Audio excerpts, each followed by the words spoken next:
Well, hello everyone. You're probably wondering what this video is even doing in your feed. What academic agent recommending left-wing books?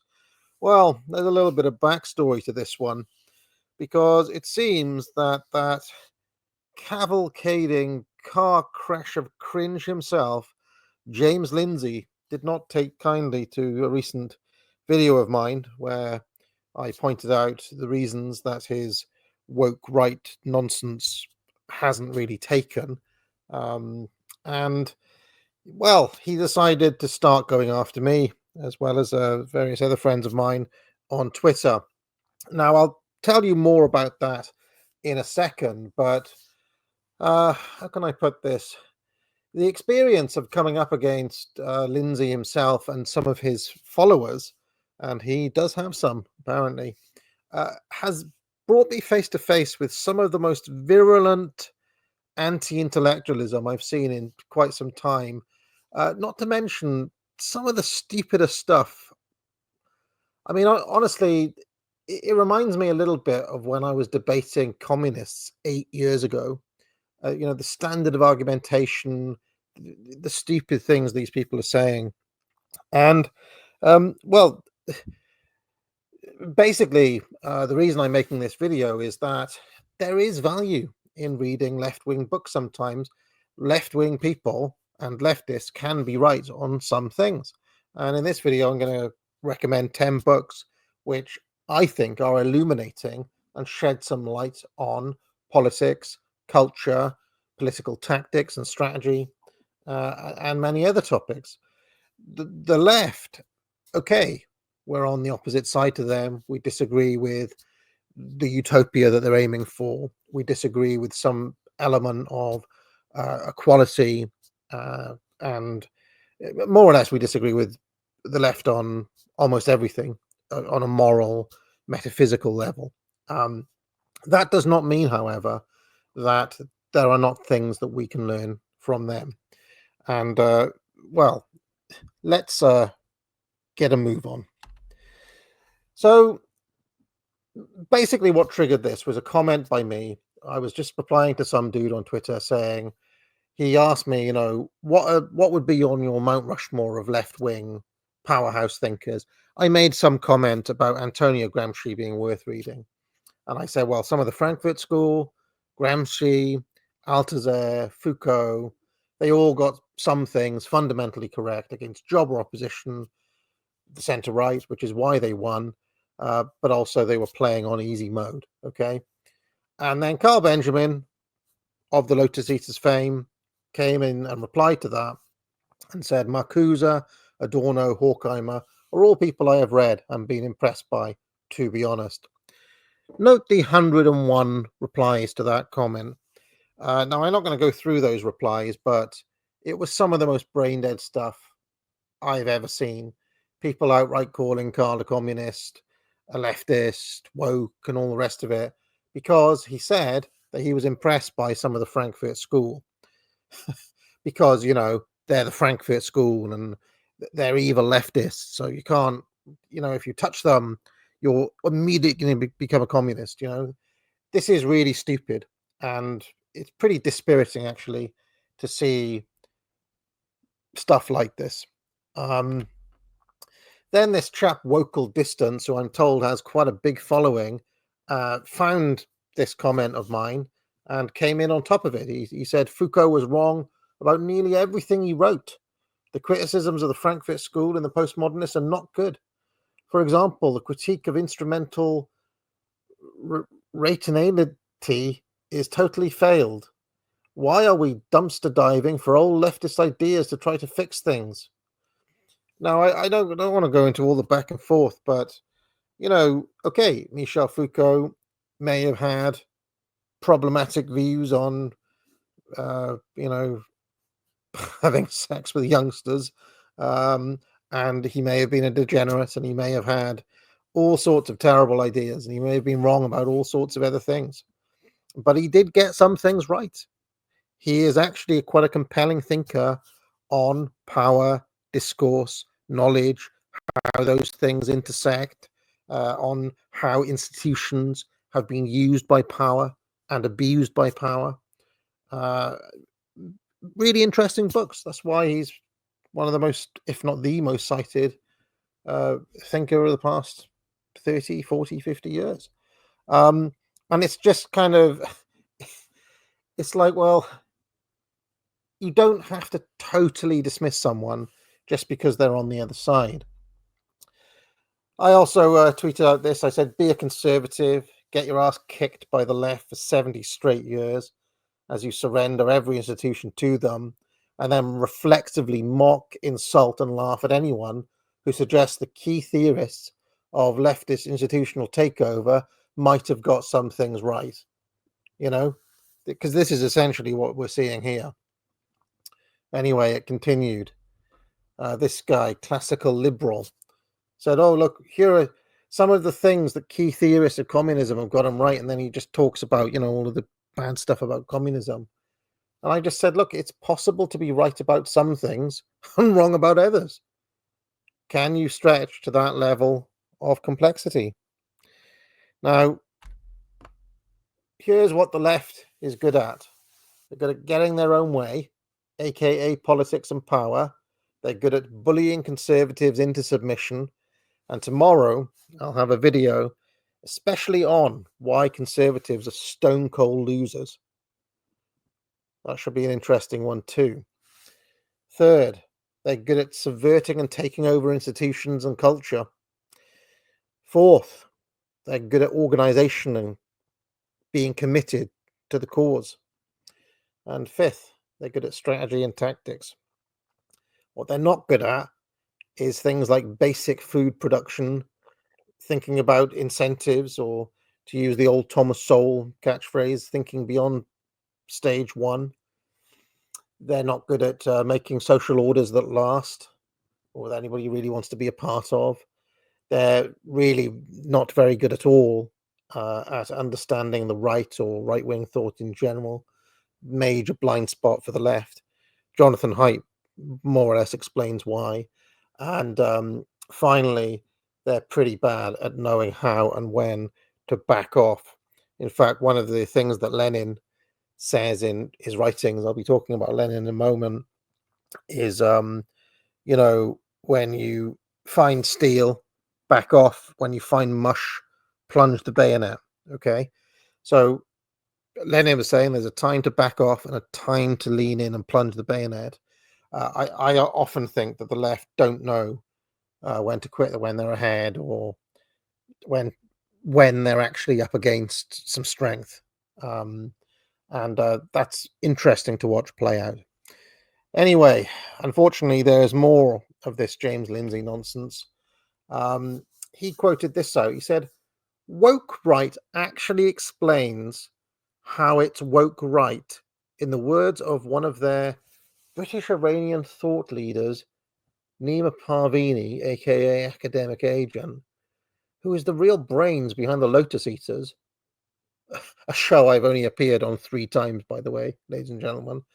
Hard to deny it when they say it themselves, featuring an explanation by Bruce Pardy. Now, the explanation by Bruce Pardy basically recreates the political triangle that I made about 6 years ago. If you have a look in my back catalogue, there's a video called The Infinite Horseshoe that explains why the 3 sides, that is liberals, conservatives, and leftists, viewed from the other 2 sides, cannot distinguish between, any one side. So a leftist cannot actually tell the difference between a liberal and a conservative. And so it is true from the liberal perspective, both the other 2 sides seem like the same, right? And so it is from the harder conservative perspective as well. Everybody looks to them like a leftist, okay? So that's why it's called infinite horseshoe theory. So I don't know why everybody's praising this Bruce Pardy video, because it's really pretty obvious. And like I said, I pointed out myself many years ago. You can have a look for the video. It's called the infinite horseshoe, or the infinite horseshoe triangle, or something like that. Anyway, I just said James Lindsay is an extremely silly person.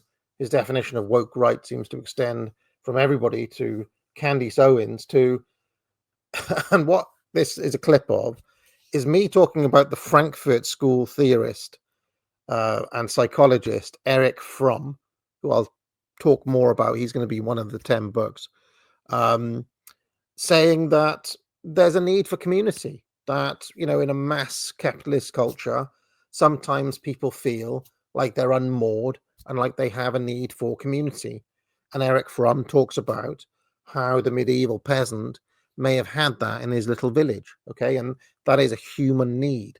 But from the point of view of James Lindsay, this proves the horseshoe that, ooh, look, this guy who's nominally right-wing agrees with this guy who's nominally left-wing, therefore communism equals fascism or something. This is not this is not a serious person. This is a really stupid person saying a really stupid thing. Eric Fromm, okay, he was on the polar opposite end to most people watching this. He was a Frankfurt School theorist, borderline communist, left-wing thinker, etc., etc., etc. But he had some genuine insights into human nature and into why people have their political preferences. Okay, this is serious. This is like a serious thing. It goes beyond left or right. He's just talking about human beings, life in general, and how these kind of primal needs shape what people want out of their governments, out of their societies, out of their culture. But to James Lindsay, this just means, oh, look, woke. It's woke. Eric from Frankfurt School woke. He's talking about this, therefore he's woke. I mean, this is just stupid. And really, we need to be better than this in 2024. James Lindsay needs to be better than this. Here's another one of Lindsay's followers. I think he quoted this as well. They really are. Naming Nima Parvini really unlocked the connection to the woke ideology of the right TM and the left TM. This video mentions Asabaya and Middle Ages Arab philosopher Ibn Khaldun. Yeah, the woke 12th century historian Ibn Khaldun.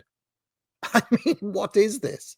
So this guy made a thread, and it turns out that some Marxist at some point mentioned Ibn Khaldun, okay? And he's got it's almost like watching a schizophrenic thing, okay? They've got like the name highlighted in the text, and it's like, ooh, look, he mentioned Ibn Khaldun. This dude mentioned Ibn Khaldun. He was woke. You must be woke. This is stupid.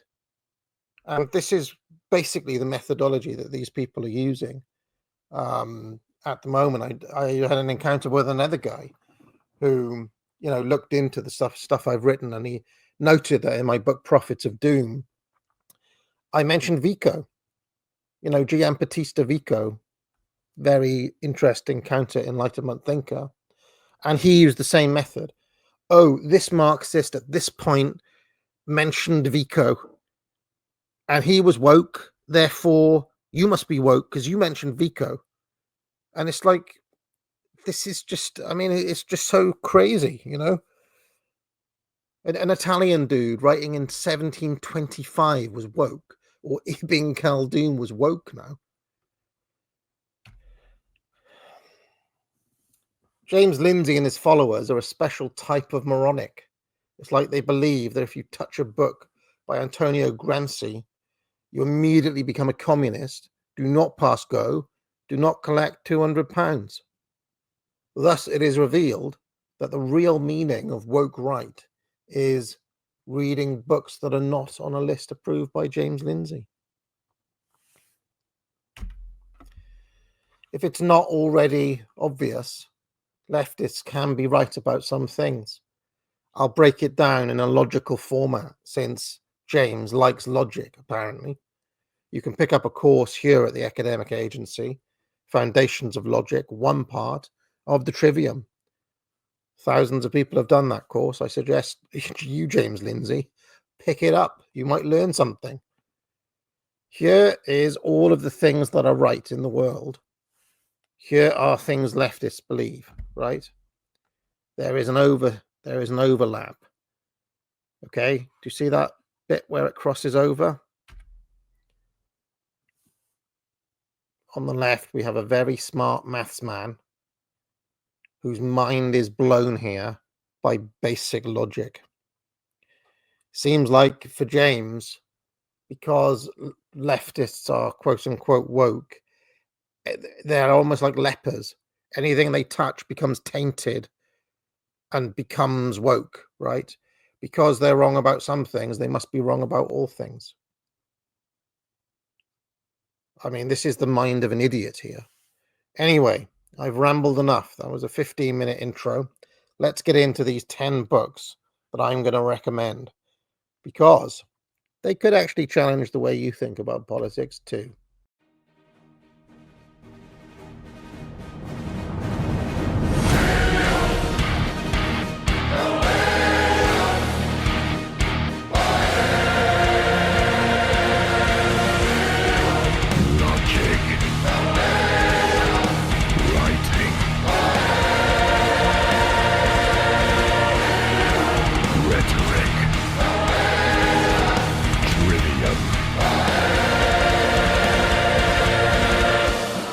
Order now from the academic agency.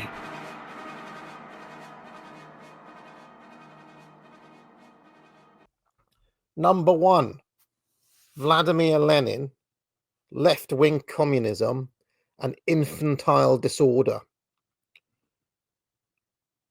James Lindsay, yet again, mind blown. Oh my God, Lenin, he was a communist, and he's writing a book having a go at people who are left-wing. Oh my God, how can this be? And look, this guy, academic agent, everybody thinks he's right-wing, and here he is talking about a book by Lenin. Woke. Anyway, this is a really good book by Lenin, which talks about strategy and tactics.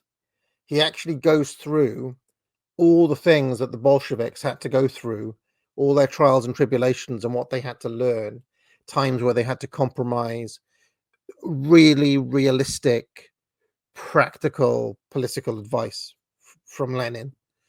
And he is also hammering on basically these left-wing theory cells who existed not only in Russia and in the Soviet Union after the revolution, but also all across Europe. And it's a fascinating book. I mean, he goes into what the communists in Britain should do, whether they should ally with Labour or not. He talks about different tactics to fight against liberals like David Lloyd George, or conservatives like Winston Churchill. At other points, he talks about different types of peasants or different types of working men and how they could be managed. He talks about how trade unions, labor unions, tend to be quite reactionary, and how you as the communist have to deal with that. All really, really interesting stuff.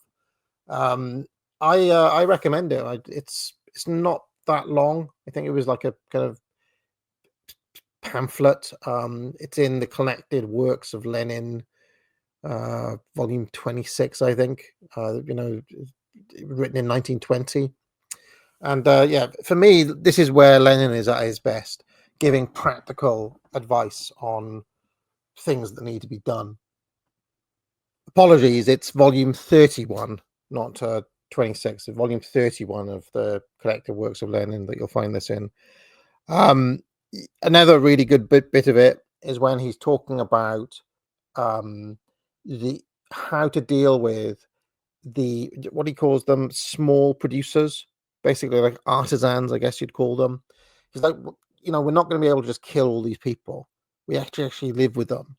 And he talks about how their basic kind of everyday life and their ingrained habits and so on residually kind of bring about bourgeois attitudes or petty bourgeois attitudes, and how liberalism is always there, the threat of liberalism coming in and making people passive and kind of decadent and things like this, and how a communist or a communist regime may deal practically with this problem.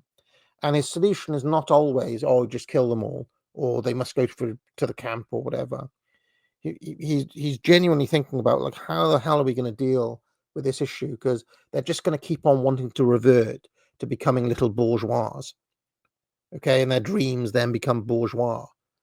So that's something I really like. I also love Lenin's absolute hatred of the liberal and the bourgeois, which comes through strongly in his work. He has equal hatred for the kind of, well, what he calls the left-wing communist utopian. He has just no time for these people whatsoever, and I really like that quality in this book. So, second absolute classic is Prison Notebooks by Antonio Gramsci or Gramsci. Now, he wrote this book while he was in prison. He was imprisoned by Mussolini, and basically wrote this masterpiece of, I mean, political insight. The section I really like of it, and the section I recommend, because it's the full Prison Notebooks, is 3 volumes. It's pretty big. I have this white selections from Prison Notebooks, of which the key section is called The Modern Prince, where he updates Machiavelli. And he is, again, he was a Marxist, he was a communist, he was arrested by Mussolini for subversion or whatever. But he's grappling with, like, well, how the hell, from this point here of me being in prison under a fascist government in Europe, which is just absolutely, we've got Hitler in Germany, we've got the entrenched capitalist pigs in Britain, we've got, Franco in Spain. It's looking like disastrous from the communist point of view in Europe. Okay, the Russians did it, but that's not what Marx talked about. Marx talked about the revolution coming in an industrialized place like Britain, not in peasant, rural, agricultural Russia. So why isn't the revolution happening? Asks Gramsci. What is it that prevents the proletariat, the workers, from rising up? And he actually develops that thought that Lenin has with the kind of the small producers becoming liberal and bourgeois again through their ingrained habits. Ultimately, he's getting towards culture, ideology, and what he calls hegemony in this book, the cultural hegemony of the ingrained thoughts and habits of the people. So he develops a plan to subvert that, to change those to being something that may bring about a more left-wing society and ultimately a communist society. Okay. Now, this is a really interesting book for me personally for a number of reasons. He grapples with elite theory, especially Mosca. I'm not sure if he talks about Pareto. He definitely talks about Mosca. And of course, he talks about Machiavelli. And he doesn't say, oh, well, we need to reject these as reactionaries, right? He doesn't do a James Lindsay. He says, look, these guys have actually got something here, and they've picked up on really key aspects of how society functions. And if you remember, in Moscow, you've got the ruling class, the governing elite, and you've got the non-governing elite, a kind of layer below of civil servants and managers and intellectuals and people who write newspapers and dealers in ideas and second-hand ideas. And Gramsci says, like, this second strata of people, not just the government, but this non-governing elite, is absolutely crucial to capturing a country, to capturing a society. So his whole playbook is like, well, how can we get these people on board? Okay, I mean, if you want to put it a different way, how can we get all those non-governing elite reading the Guardian as opposed to reading the Daily Telegraph or something? Okay, um, yeah, it's a very insightful book. He talks a lot about intellectuals. He breaks down different stratas of like different functions within society in quite autistic detail.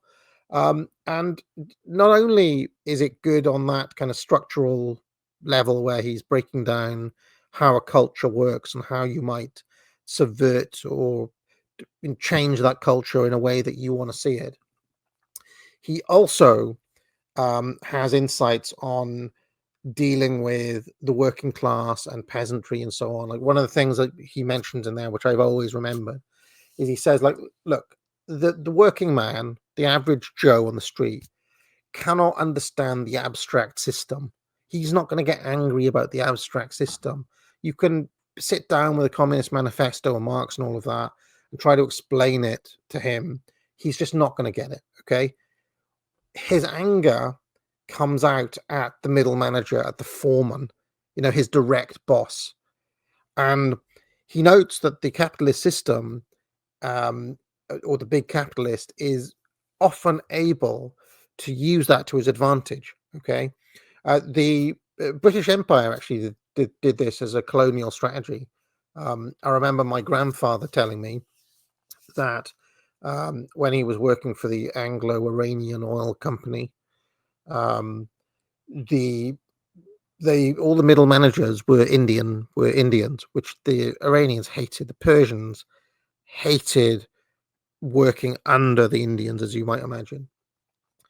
But if there was ever a dispute, the worker on the floor would get really angry at the Indian middle manager, and then he'd go to the big British boss, Mr. Smith or Mr. Jones or whatever his name was, in his big desk.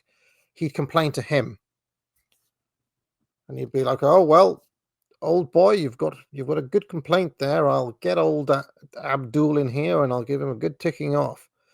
And this created a high-low middle mechanism with the Iranian workforce and the British capitalist boss against the Indian middle management. You can see, so it's a Juvenalian high-low middle mechanism. And Gramsci actually talks about that strategy, how the worker actually ends up having greater loyalty to his boss because they have like a mutual enemy in that foreman and not in that foreman. Just fascinating things, really. So yeah, for me, a genius. Again, he was on Team Evil. I am not a leftist, never have been really, but he worked out a great deal. And really, it's his playbook that the left have used to get most of their successes, especially in the West, in America and in Britain and in France and so on. It's been his playbook. They talk about the long march through the institutions. That was his plan, and they did it, and it worked. So it wouldn't have worked if he was wrong, right? If he was completely wrong about how a culture functions, they wouldn't have had any successes. So clearly, he was right in many ways. Third, Eric Fromm. Remember, James Lindsay called me woke right because I mentioned this Frankfurt School thinker. Well, this is called Escape from Freedom, and this is like, so Eric Fromm was a Jewish guy, as many of the Frankfurt School were Jewish. I'm not sure if all of them were, but Eric Fromm certainly was. And of course, they escaped from Nazi Germany, and he was basically trying to understand how a society like the Germans came to support a government like Hitler's government. They had the liberalism of the Weimar Republic and they had the promises of democracy, but ultimately the German people chose National Socialism. Okay, And Fromm is like, look, he's trying to take this issue seriously. It's not like a kind of you know, hit job saying, oh, like the German people are just terrible because they have this authoritarian personality type, blah blah blah blah blah. He was genuinely grappling, like, what is it that led them to reject the freedom that liberalism was offering them under the Weimar Republic? Why did they go, or why do people go for quote unquote authoritarian regimes? And this is a pretty penetrating study because he actually goes into, like, what is it that people want? What makes people happy?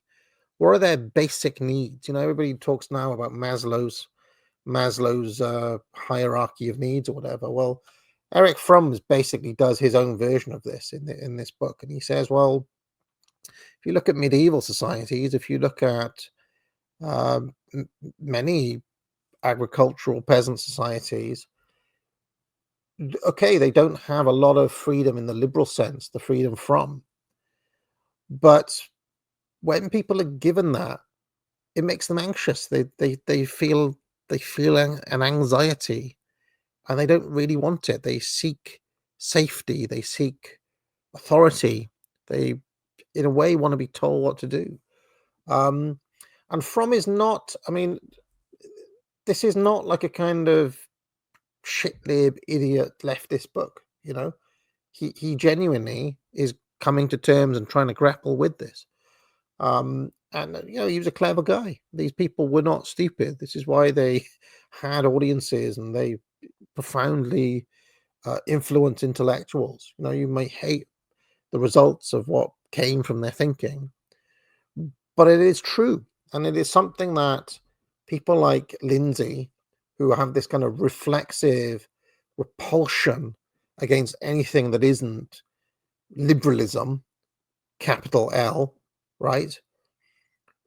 Who just reflexively point and call woke anything that's not this desire to escape from politics that liberalism represents. Anything that says, oh, there should be a government, or people may want authority, or anything like that, they just can't come to terms with that. And Eric Fromm in this book is trying to, from a psychological point of view, saying, like, well, what is it that people, why do they gravitate towards that? And this is something I've talked about many times on this channel. I am from a libertarian background. My natural default mode was liberalism. I grew up in liberalism. I was a liberal. And still, I would say, in many of my, in my everyday life, or in many of my kind of little choices or whatever, I kind of want to be left alive. Still, basically, have quite a few liberal tendencies or traits. Okay, you can't just lose that overnight. But I've come to learn that most people in most times and in most places don't want it. They find it induces anxiety. It makes them unhappy. People want other things. They have other needs other than this quote unquote freedom. Okay. And this is, you just have to be an adult and say, like, there's more to life than just, wanting to choose between 6 varieties of burger or any of the other so-called choices that liberalism gives you.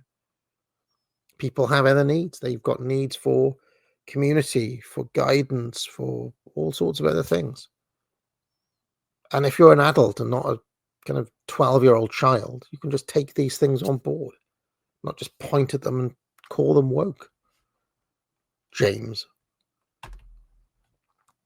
Another very influential book, Raymond Williams, fellow Welshman. I grew up in Wales, of course. My mother is Welsh, if you didn't know. And he was a Marxist, and he wrote this book called Culture and Society. Now, what this book is really most notable for is Williams's concept of emergent culture versus cultures that are a culture that is dying or receding. and then the dominant culture. So he says that at any one point, you have a dominant culture that is the thing that is currently hegemonic in Gramsci's sense. Okay. Then you have vestiges of the past, the remnant of some past order. Okay. And I mean, you could say that the church in some countries is just a vestige of the past. Yes, it is theoretically living, but in a way, it has been superseded. Certainly, that is the case with the Church of England here. Okay. The dominant ideology of now, the dominant culture of now, supersedes what the Church of England, what power or what culture the Church of England seeks to promote. The Church of England is a vestige of Britain past. So it's receding, it's kind of dying in a way. So yeah, this is an interesting model, and I mean, Williams has got all sorts of interesting things to say in this book. But you can see, I mean, he wrote this book in the 1950s, in 1958, I think it was. But it's kind of far-sighted. He's like, well, look, these things that we're talking about, this is what is coming. This is emerging. This is what will be. The current conservative order of the 1950s, the one that Monty Python incessantly made fun of in the 1960s, that culture, that's kind of that's dominant now, but it's not going to be able to stop all of these things for these reasons. And of course, being a leftist, he's like, well, this is a good thing, and here's how we can do more to make this happen, etc., etc. So yeah, I'd recommend Culture and Society by Raymond Williams. Fifth, The Little Red Book by Mao Zedong. Now, I'm not just being facetious putting this on there. What is the worth of reading The Little Red Book? My old PhD supervisor once told me that he carried a copy of this wherever he went because he was a full-on Marxist, as many academics are in this country. Have you ever read it? I happen to read this book, and it's okay. You can leave all that stuff that communism is wrong about, right? He talks at one point about the absolute need to get a hold of food production, which I mentioned earlier on, right? Always a disaster. You know how that ended. But there are things that you can learn from it. For example, Mao had an absolute from very young, because it's got quotations from all across his career. Some in the 60s, some in the 50s. Most of them are from the 40s and the 50s, but some going right back to the 1920s. Okay, so all the way through his life, it has these quotes. He had an absolute sense of friend and enemy in the Schmittian sense, and I think a lot of the best moments in this are when he's talking about friend and enemy, how to deal with contradictions between, how to deal with your comrades, how to deal with your friends, how to deal with your enemies, the orientation you should have towards them. And there's a lot of boldness in this book, like political boldness. He's saying, like, we need to make things happen. The reactionaries, he always calls his enemies the reactionary element, they need to, like, and he's got a great way of framing himself as an inevitable winning force, and his enemies as basically just losers waiting to be smited, basically. It's good. It's good. It's got a good kind of as a positive political program for enacting change in the direction you want. There's stuff to learn in there. You'd be better off reading it than not reading it, I would say. When it comes, especially if you're interested in politics, vanguardism and things like that. One of the things I like about Mao, much like Lenin, he has an absolute distaste, an absolute hatred, really, for the bourgeois and the liberal. And in fact, he has this little essay elsewhere. It's called Combat Liberalism. That's also worth reading if you've never read it. It's called Combat Liberalism, where he just talks about how like liberalism's almost like this kind of disease that's always waiting to creep up inside of you that you need to like kill at any point. Just the way he thinks about it, the way he thinks about politics. Like this is obviously a really fiercely committed guy. And you can say what you want about Mao. He changed the world. Certainly changed his country forever. For better or for worse. This was like one of the great men of history. So it's definitely worth having a little read of that one. And what struck me actually, looking through it to make this video, knowing all the things I do about elite theory and about how politics works and so on, the fierce commitment to the organized minority. For Mao, the inner party is everything. The inner party. He also talks in many ways about how to discipline the mind, how to self-correct, and all this sort of stuff. I mean, some of it is a little bit disconcerting. I would say you're getting to like 1984 levels of totalitarian parts, which of course worried the liberal in me, you could say. But I still think there are things that you can take away from it. Okay. Sixth, The Society of Spectacle by Guy Debord, book I've talked about before. This really gets into some of that stuff we talk about, hyper reality, some of the stuff we've talked about with Curtis. You're in a constant state of bamboozlement, really, and spectacle, much like the front cover of this book suggests. It's only a short book. You could easily read it in an afternoon or something, but it has a lot of insights, and it still remains the case now. Okay, some of the mechanisms of delivering the spectacle have changed, but essentially, he's right. And this is one of the chief tools of control that the regime has, what we call the regime has. And again, for the defender of this order, like James Lindsay, it's like, I mean, does he have anything to say about this? Does he like the idea of everybody just being kind of in a semi-trance at all times and all places? Like, is this good in your view, James? Do you have anything serious to say about it other than just call this book woke? This book is talking about something real. This book is talking about why so many people are asleep and the methods used to keep people in that state. But you, James, want to keep them in the Matrix? Why? What for? Why do you defend this? And let's take your silly little woke right thing seriously for a second. Why do you defend this? Why should you defend this? Why do you want this? Why is it good?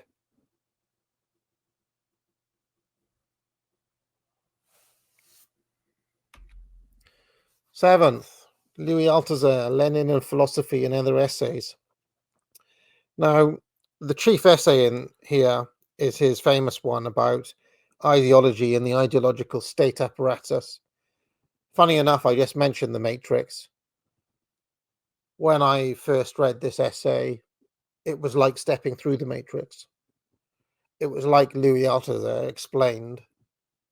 He just deconstructs and explains how everybody just lives in a bubble that they can't see outside of.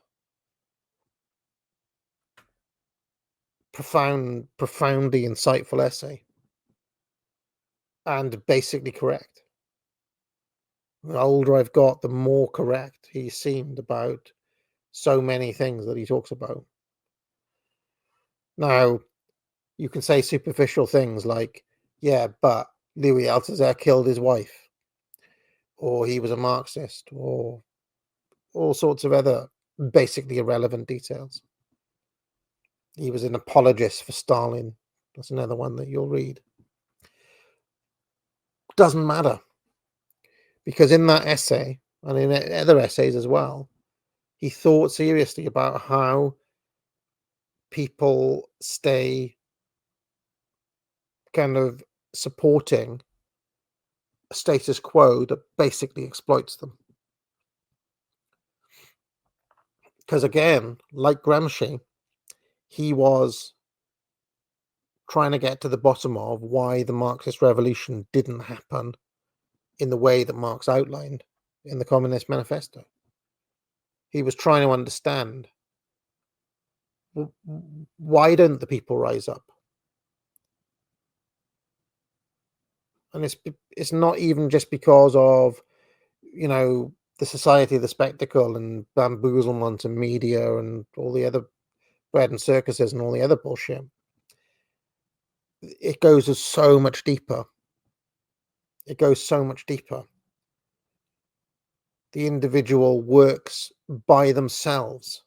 You don't even need a boss telling you what to do, because you convince yourself that your life choices are what you want, when actually it's what the system wants you to do.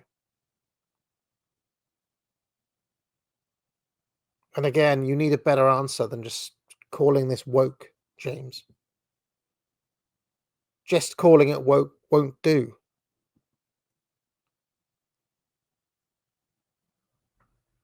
I used to give a lecture on Louis Althusser, and I remember students coming up and saying, that lecture changed my life, blew my mind. Wouldn't have been able to do that if it wasn't pertaining to something real.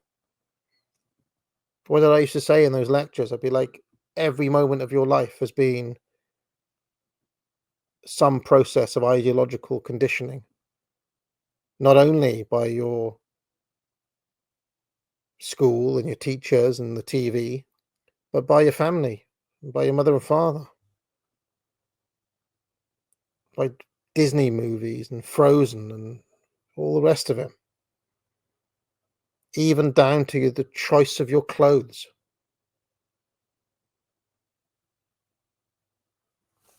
Anyway, let's move on.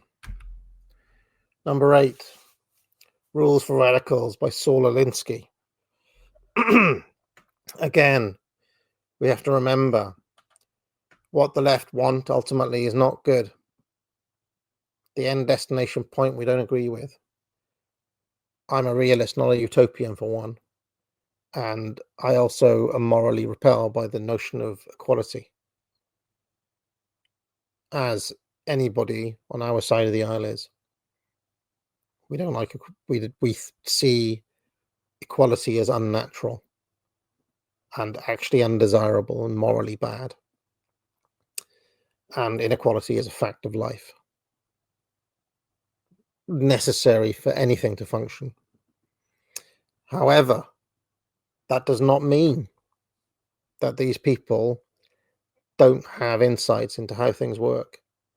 And this particular book, A Pragmatic Primer for Realistic Radicals, has lots of good advice for how to disrupt, how to bully conservatives, how to get your way, how to do activism. Now, apparently Barack Obama read this book, which meant a lot of conservatives in America became very interested in this about 10 years ago. And they tried to counter it, and they wrote cringeworthy kind of counters to it.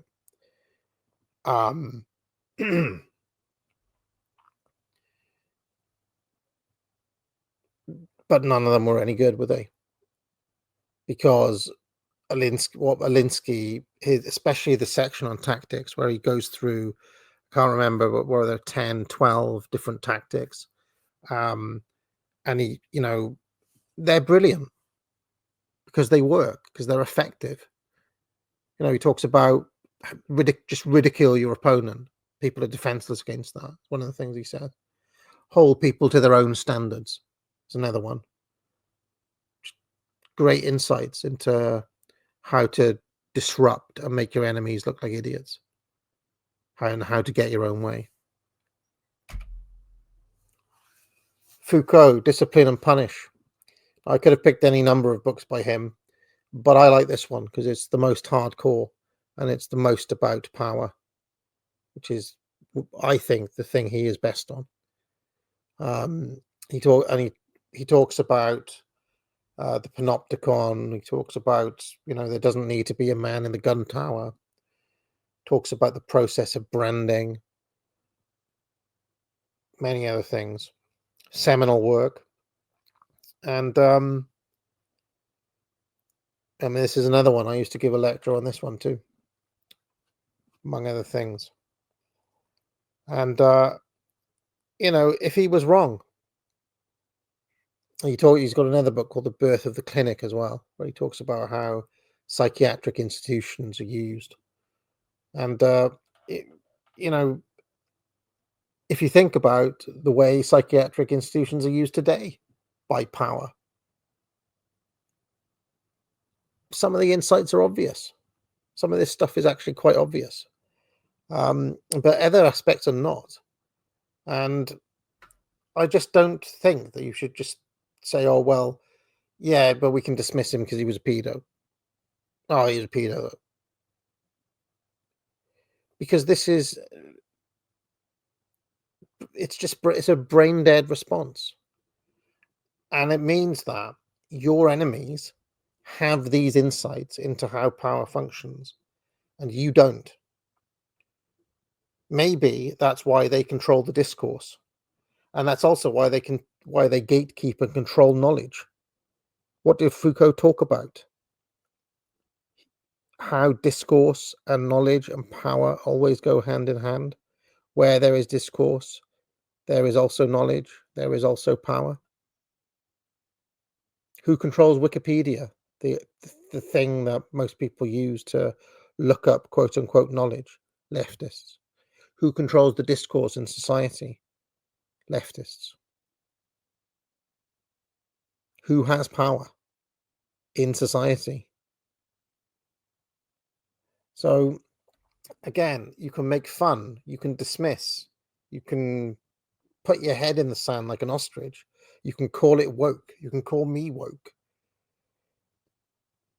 But the fact is, these books touch on very important things. And knowing them is better than not knowing them, especially if you're trying to win a political battle. James. Last book I'm going to give you. I've gone on almost an hour. Sorry, I got a bit carried away today, friends. Last book is Postmodernism or the Cultural Logic of Late Capitalism by Frederick Jameson. Another absolutely classic book. He talks about the experience of going to Las Vegas and seeing the Eiffel Tower, which is not really the Eiffel Tower, but the simulacra of the Eiffel Tower. It's not just not, it's a copy of a copy. He talks about a Beatles song, but how the Beatles song is just a pale imitation of another song. And I always thought like Frederick Jameson is using the, Las Vegas and Beatles in this book. But by the time I was reading it, it was like, oh, now I'm watching Gareth Gates on X Factor, or even worse, like you watch X Factor now, it will be somebody doing Gareth Gates, doing Tom Jones, doing Elvis, who already was copying something else originally. So you're so far removed from the original object, right? Or if you think about movies, it's just endless sequels and franchises, or a movie that you've seen 10 times before. Constant grind of the copy of the copy of the copy of the copy. Brilliant book. Great insights.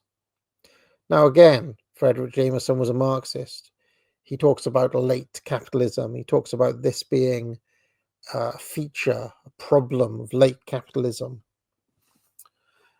But that doesn't mean we have to dismiss everything he has to say, because clearly he's pointing to something real. Clearly there is something to this analysis, because we all feel it all the time. Oswald Spengler also talked about this. Other people have as well. It's a left-wing book that may change the way you think. All right. Sorry if I got a bit narky doing this, but I've really been irritated by these people. It's like, I mean, they're calling us woke, right?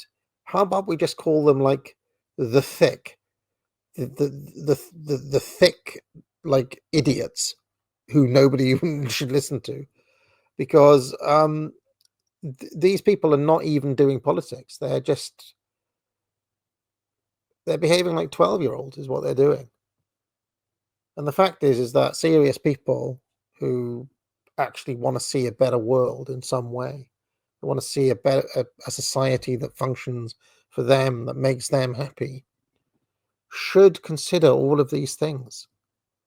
Get beyond this nonsense of left and right and woke and not woke and all this garbage that is designed to keep you in a little box, to keep you from actually thinking about anything. Thought terminating cliches, as somebody once put it. All right, that'll do for now. I'll be back again tomorrow to nail conservatives.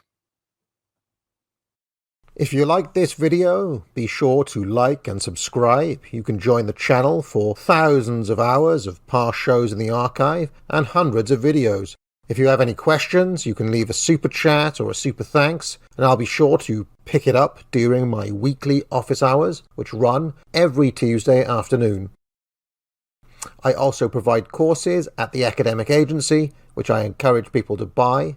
Thousands of students now have taken the Trivium to improve their skills in writing, logic, and rhetoric. Just 3 of many courses available. Buy it now. But most importantly of all, friends, get out.